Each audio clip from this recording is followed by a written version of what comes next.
Ladies and gentlemen, we've all been told that giving people second chances is a sign of kindness, grace, and forgiveness.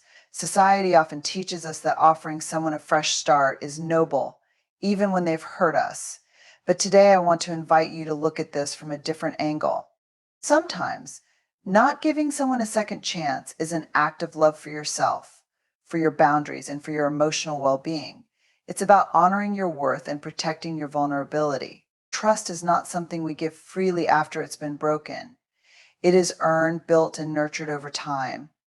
Trust is like a bridge. Each interaction, each promise kept, and every moment of authenticity lays down a plank on that bridge.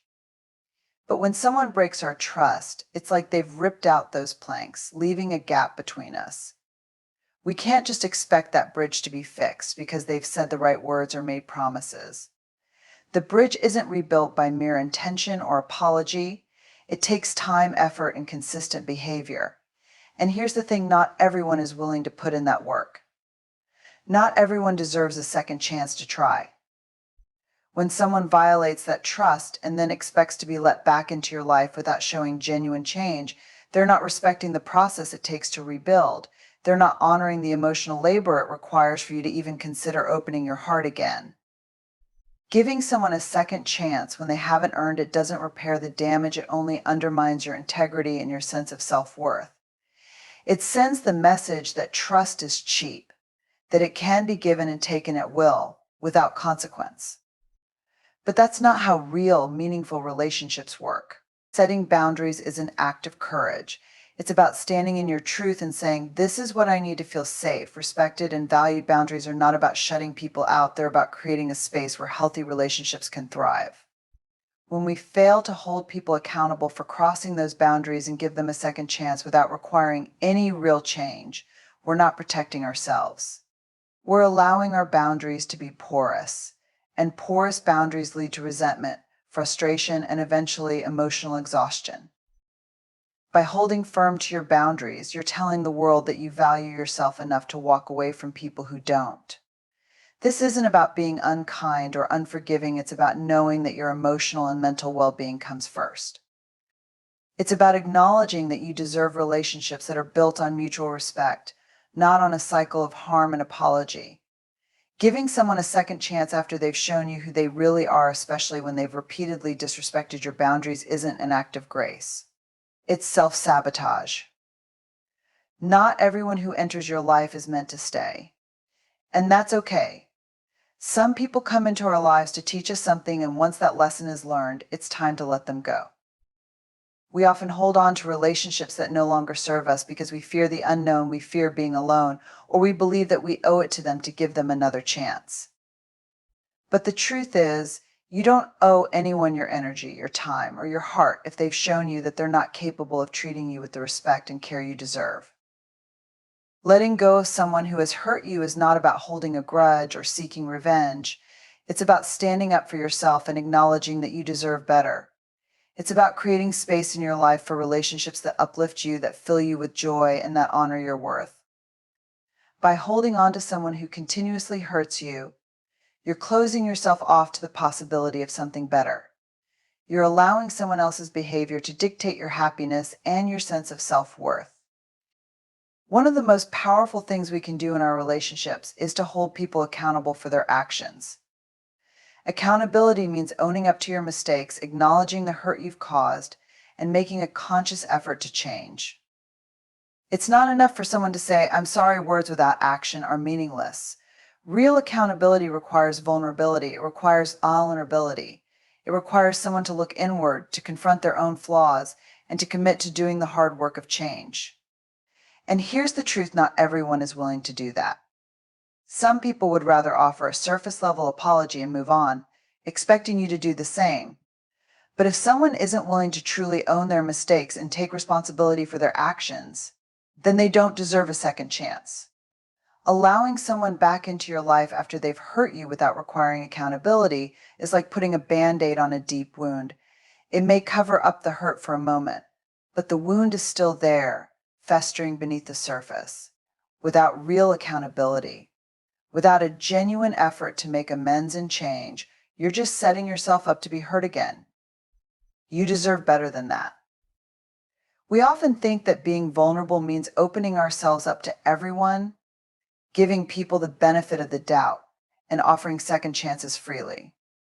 But vulnerability is sacred.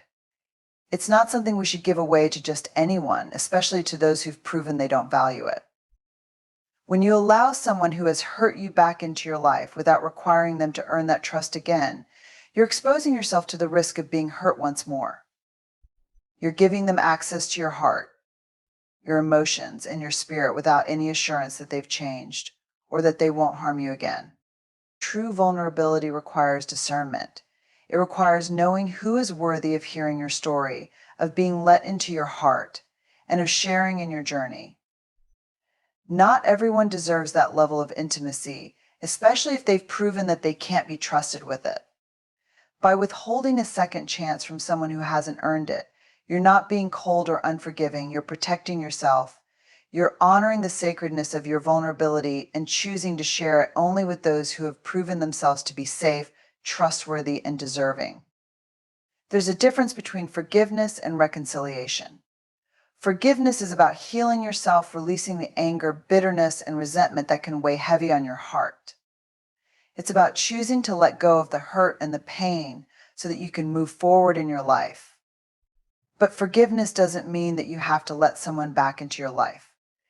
It doesn't mean that you have to give them another chance to hurt you. You can forgive someone for the harm they've caused you and still choose to move on without them. Reconciliation requires two people. It requires both parties to come together to acknowledge the hurt and to commit to rebuilding the relationship. But here's the truth: not everyone is capable of or willing to reconcile. Some people may not even recognize the depth of the hurt they've caused, and others may not be willing to do the work it takes to repair the relationship. In those cases, offering a second chance is not an act of kindness, it's an invitation for more hurt. By choosing not to reconcile, by choosing not to offer a second chance, you're not being unforgiving. You're being wise. You're acknowledging that not everyone is meant to stay in your life. And that's okay. You can still wish them well from a distance. You can still send them love and light, but you don't have to allow them back into your world. Ultimately, this is about choosing yourself. It's about recognizing that you have the right to decide who gets to be in your life, who gets to share in your joy, your love, and your vulnerability. Not giving someone a second chance isn't about being cruel, it's about being strong. It's about honoring your boundaries, protecting your heart, and choosing relationships that uplift you rather than tear you down.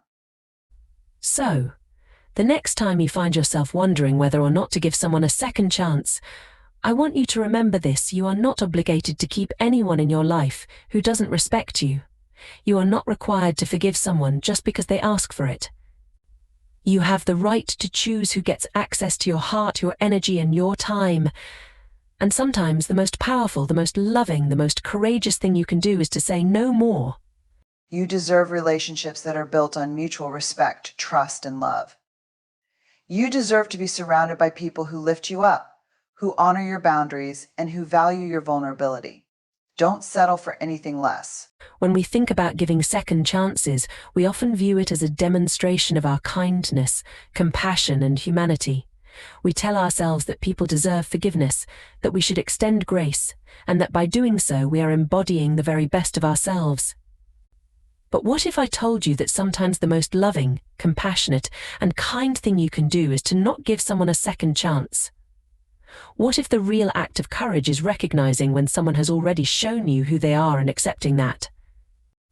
We live in a culture that glorifies forgiveness, and rightfully so, because forgiveness is a powerful act of liberation. It's a way to free yourself from the chains of resentment and bitterness. But there's a misunderstanding that forgiveness always means reconciliation, and that's not true. You can forgive someone for what they've done and still choose to move forward without them in your life. You can forgive someone and still decide that they don't deserve another opportunity to hurt you. In fact, not giving someone a second chance can often be a profound act of self-love. It's important to understand that when someone breaks your trust, they've crossed a line that can't simply be redrawn with an apology. Trust is not just a matter of saying, "I'm sorry." It's built through actions over time in the consistency of showing up, being accountable, and honoring the commitments made. When someone breaks that trust and expects to be let back in without putting in the hard work to restore what was lost, they're asking you to lower your standards, to compromise your boundaries, and to accept less than you deserve. But why should we settle for less? When you withhold a second chance, what you're really doing is reinforcing your own boundaries and teaching others how you expect to be treated.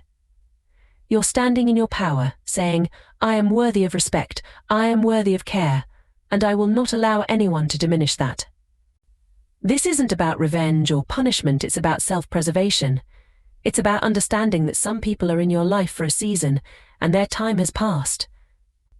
Letting them go isn't a failure on your part, it's a reflection of your growth and your commitment to protecting your emotional health. Consider for a moment the idea of emotional energy.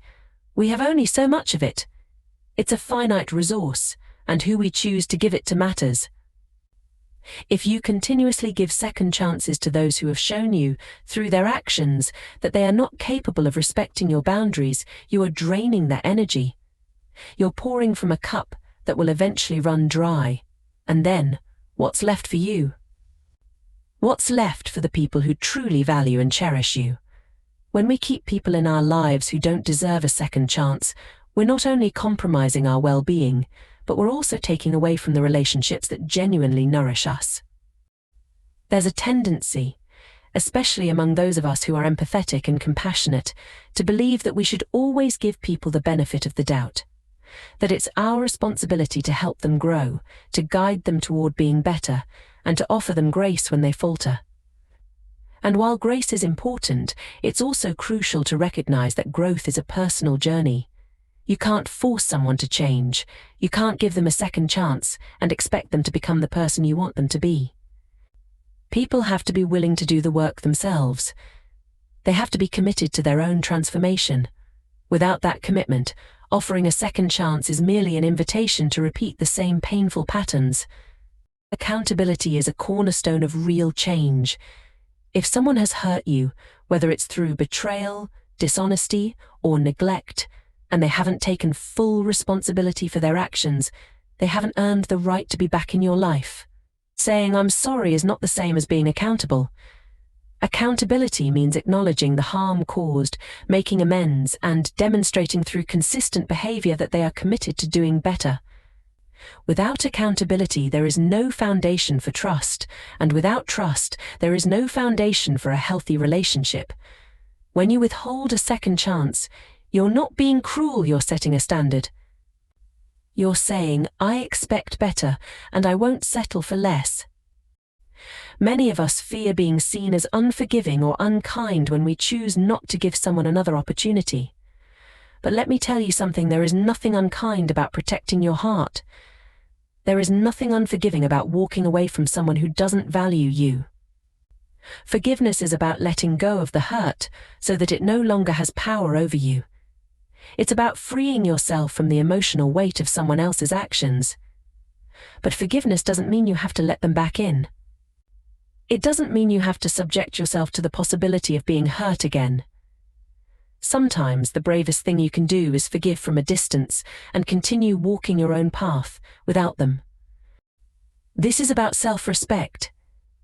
It's about standing firm in the belief that you are worthy of relationships that are based on trust, respect, and love. It's about knowing that you deserve to be treated with kindness and care, and that you don't have to tolerate anything less. When you refuse to give someone a second chance, you are telling yourself that you believe in your own worth. You are affirming that you won't allow anyone to diminish your light or take advantage of your good heart. There's an idea in our culture that to be a good person means to always be forgiving, to always give people another opportunity to make things right. But being a good person doesn't mean sacrificing your own well-being for the sake of others. It doesn't mean allowing people to stay in your life who have shown you that they are not capable of honoring your boundaries. Being a good person means being kind, yes, but it also means being kind to yourself. It means valuing your own needs, your own peace, and your own happiness. Walking away from someone who has hurt you, especially if they are asking for a second chance, can be incredibly difficult. It can feel like you're being cold or heartless, but it's actually one of the most loving things you can do for both of you. By refusing to give someone another chance, you are holding them accountable for their actions, and you are giving them the opportunity to learn and grow from their mistakes. And more importantly, you are giving yourself the chance to heal, to move forward, and to create space in your life for relationships that truly nourish you. We all deserve to be surrounded by people who see our value, who respect our boundaries, and who treat us with kindness and care. We deserve relationships that lift us up, that fill us with joy, and that make us feel safe. If someone has shown you that they are not capable of providing that, it's okay to let them go. It's okay to close the door and not offer them another chance. In doing so, you are making room for something better, for something more aligned with your worth. So, the next time you find yourself wondering whether or not to give someone a second chance, I want you to remember this: you are not obligated to keep anyone in your life who doesn't respect you. You are not required to forgive someone just because they ask for it. You have the right to choose who gets access to your heart, your energy, and your time. And sometimes the most powerful, the most loving, the most courageous thing you can do is to say no more. Thank you.